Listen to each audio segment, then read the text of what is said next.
तारों तले जिंदगी।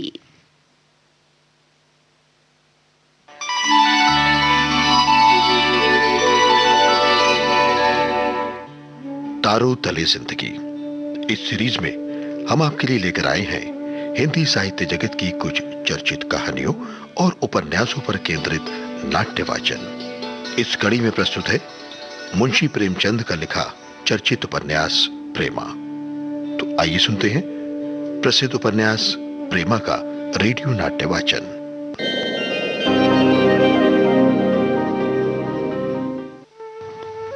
अमृत राय ने प्रतिज्ञा कर ली थी, कोई आए या ना आए मगर नियत समय पर जलसा जरूर किया करूंगा। और उन्होंने देहातों में जाकर सरल सरल भाषा में व्याख्यान देना शुरू कर दिया और समाचार पत्रों में सामाजिक सुधार पर अच्छे अच्छे लेख लिखे। पर उधर प्रेमा बहुत व्याकुल थी। और अब सुनते हैं प्रेमा रेडियो नाट्य वाचन की 12वीं कड़ी। लेकिन बेचारी क्या करती, सब कुछ पीछे धकेल उस तस्वीर को आंखों से लगा लेती, झूमती और छाती से चिपका लेती। रात में अकेले चारपाई पर पड़े पड़े आप ही आप प्रेम और मोहब्बत की बातें किया करती। अमृत राय के कुल प्रेम पत्रों को उसने रंगीन कागज पर मोटे अक्षरों में नकल कर लिया था।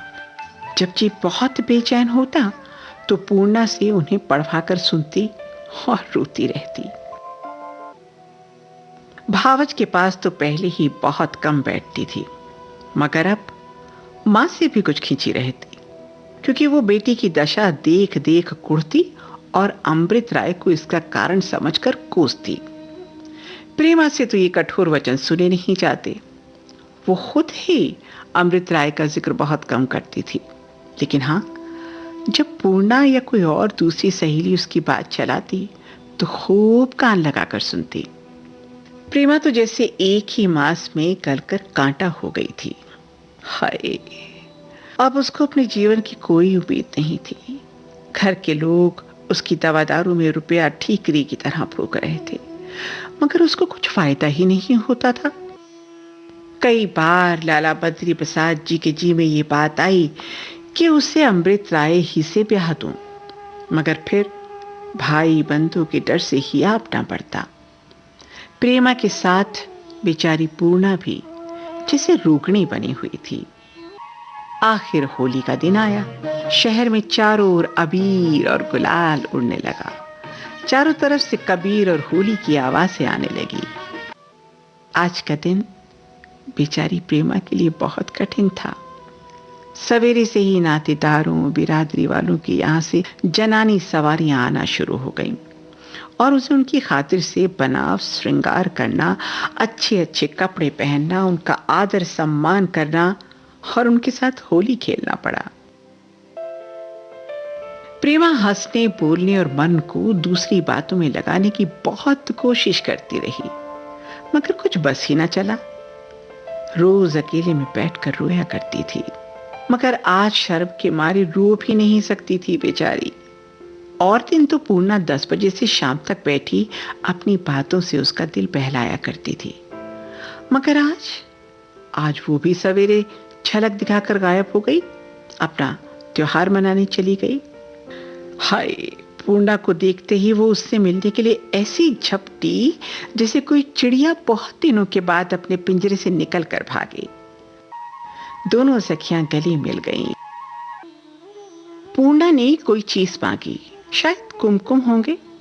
प्रेमा ने संदूक मंगवाया, मगर इस संदूक को देखते ही उसकी आंखों में तो आंसू भर आए, क्योंकि ये अमृत राय ने पर साल होली के दिन उसके पास भेजा था। थोड़ी देर में पूर्णा अपने घर चली गई, मगर प्रेमा घंटों तक उस संदूक को देख देख कर रोती ही रही। पूर्णा का मकान पड़ोस में ही था। उसके पति पंडित वसंत कुमार बहुत सीधे मगर शौकीन और प्रेमी आदमी थे। वे हर बात स्त्री की इच्छा अनुसार करते। उन्होंने इसे थोड़ा बहुत पढ़ाया भी था। अभी ब्याह हुए 2 वर्ष भी नहीं होने पाए थे। प्रेम की उमंगें दोनों के दिलों में उमड़ी हुई थी। ज्यों ज्यों दिन बीतते थे त्यों त्यों उनकी मोहब्बत और गहरी होती जाती थी। पूर्णा हरदम पति की सेवा में प्रसन्न रहती। जब वो 10 बजे सुबह दफ्तर जाने लगते तो वो उनके साथ साथ दरवाजे तक आती और जब तक वो दिखाई देते रहते वो दरवाजे पर खड़ी ही रहती और उन्हें तका करती।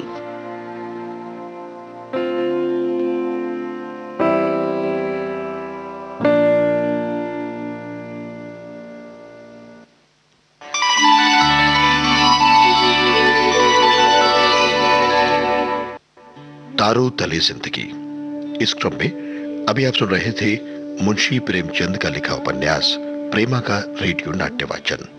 स्वर डॉक्टर ऋतु राजपूत का था और प्रस्तुतकर्ता थी काजल सूरी।